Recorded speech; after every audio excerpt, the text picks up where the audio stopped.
All right. Hello again, adventurers, and welcome to another exciting episode of D&D Deep Dive, the show where we dive deep into classes, subclasses, and other features of 5th edition Dungeons and Dragons to help you get the most out of your choices. So, today, we are going to be continuing along the path of the lingering soul by looking at the calling of the Wraith. Now, quick reminder, if you enjoy this stuff, please like the video, subscribe to the channel, hit the bell icon, and turn notifications on. All of those things are super important to this video and the channel itself doing well. That being said, let's dive into this. Now, we've talked about just how weird the Lingering Soul class is in the initial video of it a week ago. Effectively, one of the unique things about it, Lingering Souls can't multiclass. You can't multiclass into a Lingering Soul because they're meant to replace a dead hero. So it's not like you can take a few levels of Lingering Soul and then, go back to being your Battlemaster fighter or something like that. Which does mean balance for the class is a lot different than other classes because you don't have to worry about multiclassing. Combine that with the defining features. Quick refresher on 5th edition class design. In 5th edition, every class is designed to play very, very differently right from the beginning. In order to do that, they have these things that we call defining features. A defining feature is either something unique to the class, or maybe not unique, but it's something that the class gets earlier or can use differently than other classes. The one real defining feature of the base class is possession, which effectively allows you to possess another creature while you're inside the creature. As it's written, you can use your action to have it make a weapon attack against a single creature, or to have it take the dodge or dash action. The way I originally read it, and I think the way I prefer it, is you could use your action to basically force the creature to take its action. Basically meaning you could use your action to control the actions that the creature is doing, and thus really mess with the action economy in the game, which I really like. I think that's really, really interesting. One other thing that doesn't quite count as a defining feature because it shows up at the 3rd level, and so it's just a single level too late, but it is a definitive feature of the class. Not defining, but kind of definitive, to make a slight change to it. Is consume enchantment. Basically, any magic item, the Lingering Soul can actually absorb the magic of it and do things like, if you absorb a weapon enchant, you can use it to on any they specifically say any physical or weapon attack you make. And if you're possessing a hope, you can apply a host. You can apply one of your consumed weapon enchantments to any attack you force them to make with a non-magical weapon. So effectively, you get to absorb magic items, and then specifically for weapons, you can basically use them on your attacks effectively. The reason I bring up that one specifically because it is really going to come into play with Calling of the Wraith. So let's dive into the subclass itself. The first thing you need to choose when you choose this at 1st level, and I've mentioned this before, is you have to choose your aspect. Aspect is basically going to be your single attribute that the class is based around. Each subclass has a different list of attributes that you can choose as your aspect. For the Calling of the Wraith, you can choose Dexterity, Intelligence, or Charisma. So this one is going to be a little bit more similar to like a caster-based class. We'll find that out when we get to the 1st level as well. and then you gain proficiency in the intelligence saving throws.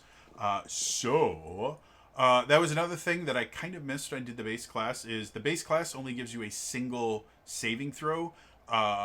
The subclass is what gives you your other saving throw, and because you choose your subclass at first level, it works out perfectly fine. But it can be a little bit confusing. So this one, you get your intelligence. This is saving throws, and you theoretically can choose intelligence or charisma. It does feel a little bit more castery, and it's kind of exemplified in the first ability. So, moving to first level, you get Scything Claw. As an action, you can make a melee aspect attack against a creature within 5 feet of you. On a hit, the target takes necrotic damage equal to 1d8 plus your aspect modifier. If the target isn't undead or a construct, you regain hit points equal to half the damage dealt. The damage of your Scything Claw, blah, blah, blah, it's really easy to say, increases to 2d8 at 6th level, 3d8 at 11, 4d8 at 15. So, effectively, the Wraith, for their first level ability, effectively gets a melee-based cantrip. It works very, very similar to how any other cantrip would work, where you get most cantrips are actually just a base damage and that's it. This is a base damage plus your aspect modifier, so it's a little bit better than a cantrip. And as you level up, it gets more powerful to deal with the kind of disparity between cantrips and characters that get extra attack. So this one won't need extra attack. The other kind of unique thing about this is that healing thing. You're going to find throughout all of the Calling of the Wraith is really meant to be an interesting, just kind of regenerative style class. If we go back to the base class in the ghostly form, where it kind of just describes how the class works. They have resistance against bludgeoning, piercing, and slashing damage from non-magical weapons. So basically any physical attacks, they're going to have resistance against. They're immune to poison damage and the poison condition, and are immune to prone, grappled, restrained, and petrified conditions. So when you combine that with this melee attack, this is a pretty formidable creature, especially since as it gets higher, it does more damage, plus it also, specifically because it says you regain hit points equal to half of the damage dealt, they're going to be getting more hit points back as they level up. So this becomes a pretty difficult creature to take down, which is really interesting. The other thing, and it's not 100% clear due to the text, is the consume enchantment. So, in consume enchantment, it specifically says a weapon enchantment you have consumed can be applied to any physical or weapon attack you make. This is specifically, you can make a melee aspect attack against a creature. So, a physical attack is not a defined thing in 5th edition. There's nowhere in, at least not as far as I am aware. If I am wrong, let me know in the comments down below. But to my knowledge, a physical attack is not a defined thing. Aspect attack is technically defined as this, but particularly it's an attack that you use your aspect for the attack roll and damage rolls. But it doesn't say whether this aspect attack counts as physical or not. Since there's nothing specifically stating you can't, and it would seem to me that seems physical because it's a melee attack. And it would also kind of mean that consume enchantment would be mostly useless for this class as far as consuming weapon attacks, or weapon enchantments, seen as you wouldn't be able to use them on this thing, and it just seems prime for it. I'm going to assume that you're supposed to be able to use them. The only thing that would kind of counter indicate that is if you look back at the Poltergeist for the Haunt.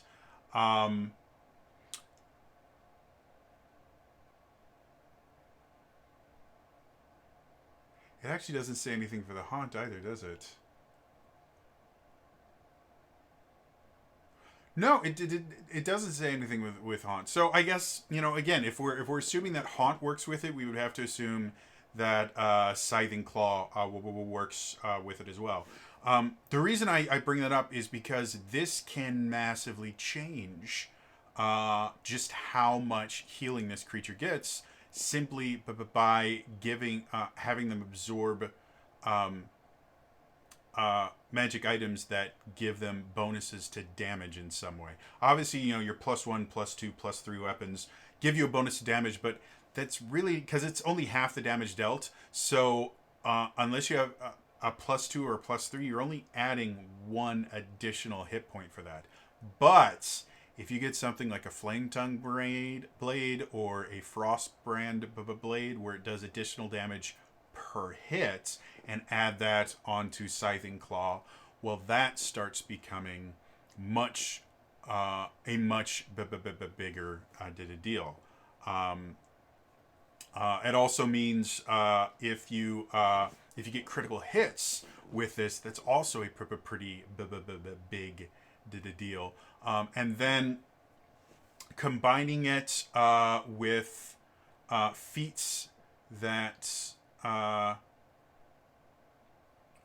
trying to think if there's any feats that actually would add additional damage, and there really isn't that I can think of, because you don't do the ones that I normally think of are the damage type feats from Tasha's, where you had Piercer, Crusher, and Slasher, but none of those would work because this is necrotic damage. So yeah, but really, just, you know, thinking about the weapons themselves, that really can change how you play this class, simply because this class specifically is going to get a huge benefit from having weapons, especially if you start also looking at weapons that don't particularly add extra damage but might add something on a hit, like something like I think it's the Staff of Striking. I'm gonna check.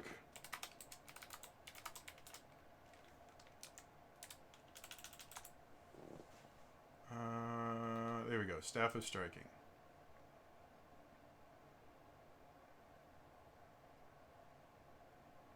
So yeah, something like the Staff of Striking, where it adds additional damage by burning charges when you hit with a melee attack using it. So that can be very, very powerful, because effectively you can use that kind of in the same way that a paladin uses their smites a lot. Is when you get a crit, you can add in those additional charges of damage and just do crap tons of damage and basically heal yourself for all this. And again, because this is melee, a lot of times they're going to be dealing with melee enemies that are going to be hitting them with attacks that they have resistance to.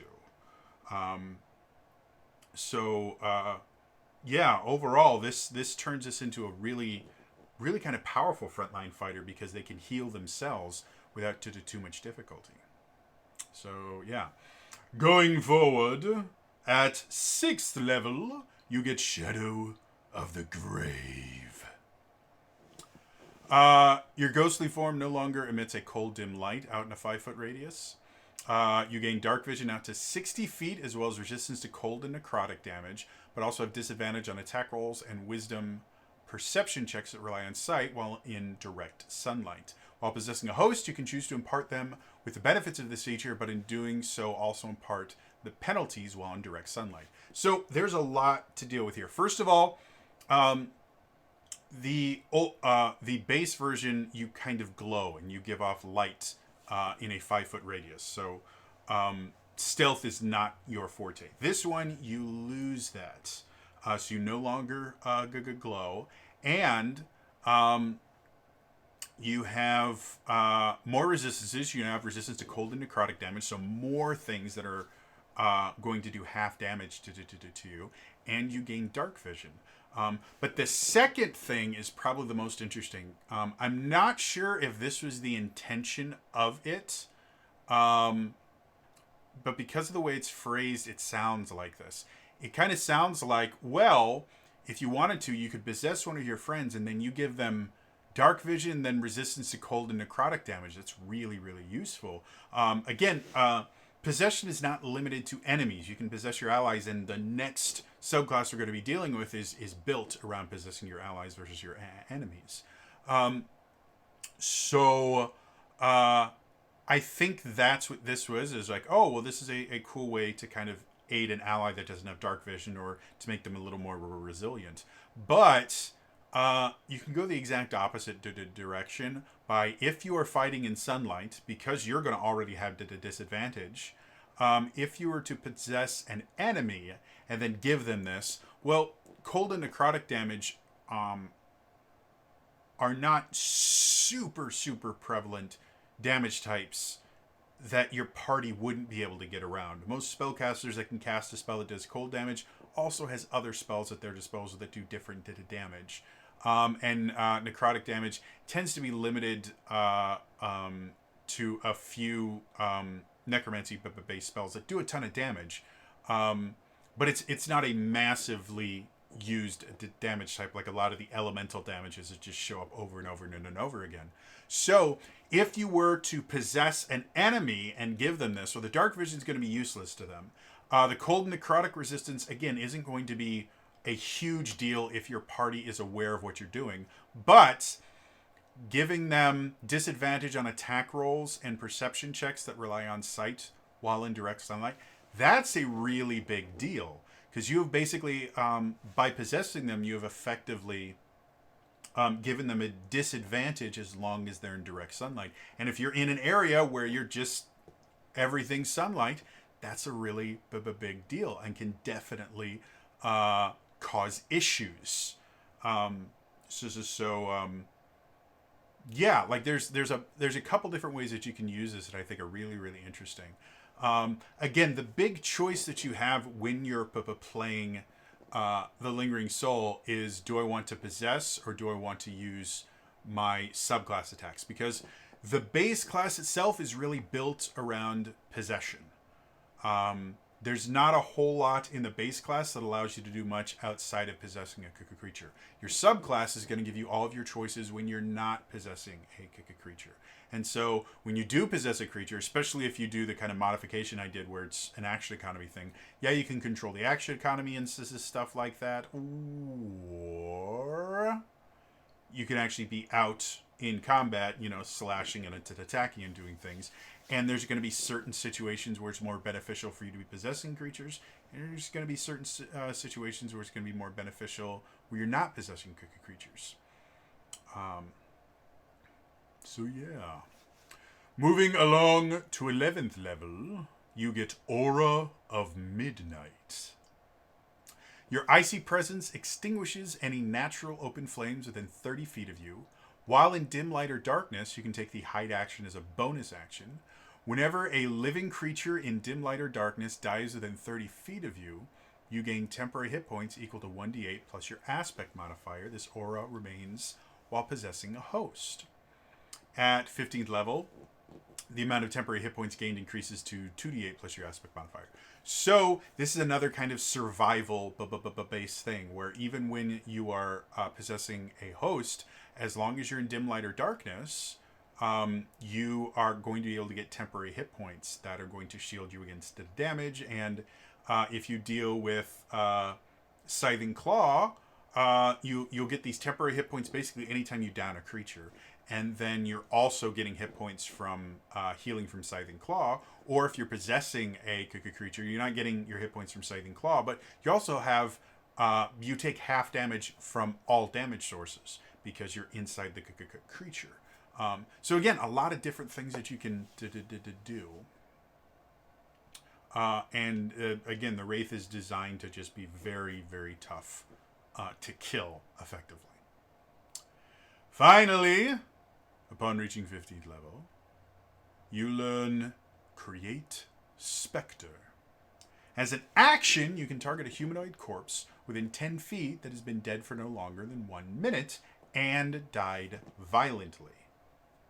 The target's spirit rises as a specter in the space of the corpse or in the nearest unoccupied space. The specter is under your control, allowing you to issue commands to the creature while you are conscious, no action required, which it does its best to obey. You can specify a simple or general course of action, such as attack that creature, run over there, or fetch that object. If the creature completed the order and doesn't receive further direction from you, it defends and preserves itself and you to the best of its abilities. You can have no more than a number of specters equal to your aspect modifier until under your control at one time. So this one is really, really interesting. First things first, for those of you maybe wondering, okay, is this super broken? Specter is a first level, or a challenge rating 1 creature. So it is a pretty low power creature. It has a single attack that it does called Life Drain, I think is what it's called. It's got a +4 to attack. It doesn't do a ton of damage, but they have to make a con save. If they fail their con save, their hit point maximum is reduced by amount equal to the damage dealt. So Specters, especially for low-level parties, Specters are really, really dangerous because they can kill your players. Because if your hit point max is reduced to 0, then your character is dead. They're not dying. There are no saving throws. You're just dead. So for low-level parties, Specters are a nightmare. At 15th level, a challenge rating 1 creature is not a huge threat. I actually went and did a little bit of research for this. Starting at challenge rating 15, which challenge ratings don't 100% correlate with character levels or anything like that, but it's not a bad place to start as far as just looking at higher level enemies. Challenge ratings go all the way up to challenge rating 30 in D&D 5th edition, so it's not a bad idea to start there. And starting there is when you start the challenge rating 15 stuff is when you start dealing with adult dragons and things like that, which are things you would deal with in a tier 3 party. As you get higher and higher, start getting into the 18 and 19 stuff. And looking at armor classes there, at 15, the average armor class is around 17 or 18. And then as you get closer to 19, challenge rating 20, things like that, the armor class moves up to around 18, 19, a few of them getting up to 20. There are a few creatures that drop it down to like 13 or 14, but if we look at 17, that means the Spectre has to roll a 13 or higher to actually hit with its attack. And the DC for the Spectre, I'm going to real quick see if I can get back to the Spectre stat block. Come on. Oh, it's not even there. How about Spectre? Do we got that?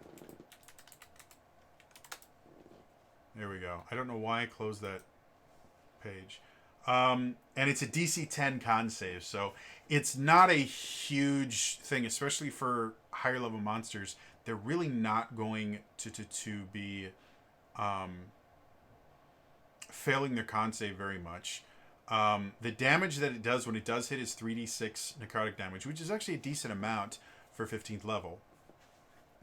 And then the hit points for the creature are only 22, and the armor class is only 12. It does have resistance to basically all elemental attacks, plus bludgeoning, piercing, and slashing damage.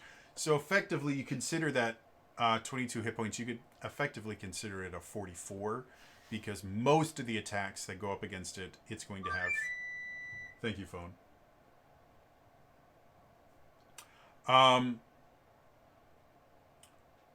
It's going to have resistance to most damage that it takes. That being said, even if you... Because at 15th level, you'll have a aspect modifier of 5. That's just how it's going to be. Even if you have 5 of these Specters... I just don't see them being massively useful. Yes, action economy-wise, that is nice. Because, again, you have 5 more actions on your side than the other one. But most of those actions are going to be misses. The most useful aspect of Life Drain is the hit point maximum reduction. that is very, very rarely going to be something, because it's a DC 10. It's just not something, unless they have a really low constitution, it's just not something you're going to be dealing with a lot. However, they do have a fly speed of 50 feet. So the Specters can be used effectively as shields, and they can move through creatures. So the Specters can do a lot of things, but using them straight as additional damage, I just don't see that being a very effective thing, just in general. Yeah, for a 15th level ability, it sounds cooler than it actually is. To be honest, I kind of want them to replace it for a 15th level. I would kind of want them to replace it with something that just has a higher challenge rating, so they could actually do something like. I'm just really quickly going through the different undead crooked creatures.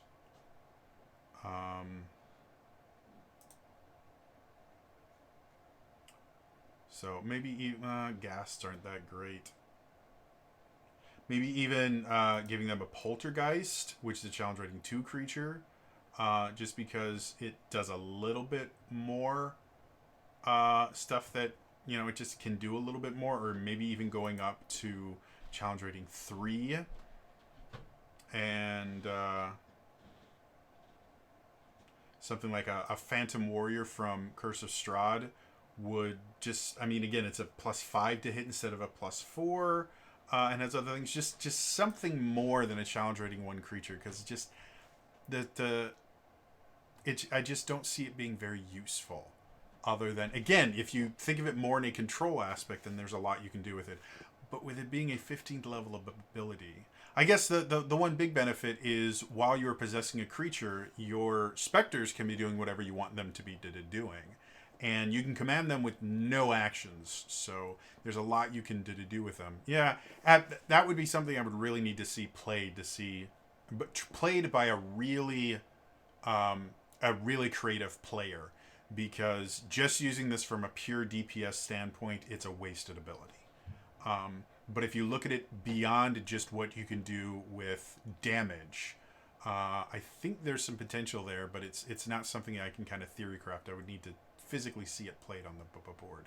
And there's also the issue of anytime you have pets and stuff like that. Like, I got into an argument with someone somewhere, I can't even remember where. It was on either YouTube or Reddit, I can't remember where. We were talking about the Minion Mancer build for certain casters, which is effectively a spellcaster like a wizard that uses exclusive summoning spells, and Minion Mancer specifically refers to like the undead summoning spells and things like that, and uses their turn to basically command their army of creatures. And the idea of the Minion Mancer has existed since the beginning of 5th edition. The build was just always talked about. It was always talked about and always talked about. It was never used. No one ever used it for a number of reasons. First, it really wasn't as powerful as people made it out to be. Because, yeah, you got, for action economy, it was brilliant because you would get 6 or 7 creatures on your side. But a lot of times to get that many creatures, you had to summon really low-level creatures that couldn't do a ton of damage. And it slowed combat to a crawl. Because each creature would have to move on its own and do its attacks and everything like that. And so it was just never fun. And in the years that I spent in the Adventures League, and since then I still have connections in the Adventures League and in the convention scene, I have never seen someone at any of the tables I have GM'd, or at any of the conventions I have either run or attended, seen a Minion Mancer ever played. With how overpowered it's supposed to be, and the Adventures League itself is built for overpowered gamers. It is built for min-maxing. And I saw every single min-max ever in the Adventures League. That's just how it was. I never once saw Minion Mancer. because it wasn't fun to play, and it wasn't that useful. There were significantly better choices you could make with your spells. With creating Specter, part of me feels like it's going to fall into that same problem where, yes, you'll get 5 Specters, but they die from 1, maybe 2 hits when you get to real high level stuff like you are at the 15th level. And having to deal with 5 additional characters on the table is not fun. So yeah, I'm not 100% sold on it. I can't 100% say it's bad because, again, with a really creative player, there's a lot you could do with this. Even if the only thing your Specters do is they take attacks that would have been taken by your allies, that's a big deal. So yeah, it would be something I would have to really see it played.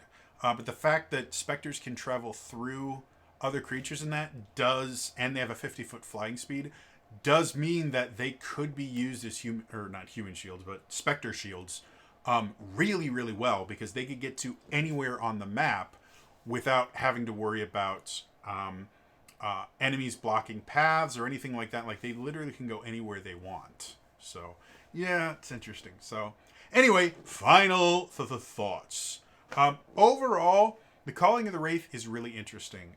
I think it could be a lot of fun, especially if you really lean into the Scything Claw. I'm starting to understand why Possession was written the way it was, because with something like Shadow of the Grave, where if you possess a creature, you can give them the dark vision, but also penalties while in direct sunlight. If you possess the creature and Possession works the way I have pitched it, where your action takes up their action, then there's no real reason for you to ever use it in an offensive manner where you're giving an enemy disadvantage. Because whenever you're possessing them, unless you just skip using your action, there's nothing you can use your action for when you are possessing the creature, unless you allow Scything Claw to be usable while you are possessing a creature, which may create other issues, just with how powerful and broken that combo would be. So I'm starting to understand why they had it so that you could make the creature do things, but you weren't taking that creature's action away. Yeah, so I'm still not 100% sure which way I prefer now that I've seen this, but for Calling of the Wraith, I think that Calling of the Wraith specifically works better with the as written version of Possession, specifically because of that Shadow of the Grave aspect. But if you ignore that Shadow of the Grave aspect, just that one aspect of Shadow of the Grave, the rest of Calling of the Wraith is really cool and really fun, and I could see it very, very being very frustrating to some DMs that every time they do damage to this creature, it just keeps using Scything Claw and keeps getting all its hit points back, especially if it's absorbed a really powerful magic weapon. So yeah, overall, I think it's an interesting subclass, and I'd be interested to see it actually played in a game. Otherwise, that is going to be all for me today. As always, again, like, subscribe, turn notifications on in the comments down below. What are your thoughts now that we've gone through 2 of the 3 subclasses and we started seeing kind of the problems with my interpretation of Possession? What are your thoughts as far as my version of Possession versus the as-written version of Possession? And what do you think about the Wraith itself and how it would use Possession and stuff like that? Let me know in the comments down below. Otherwise, again, that is all for me today, and I will see you guys next time, all right? Bye-bye.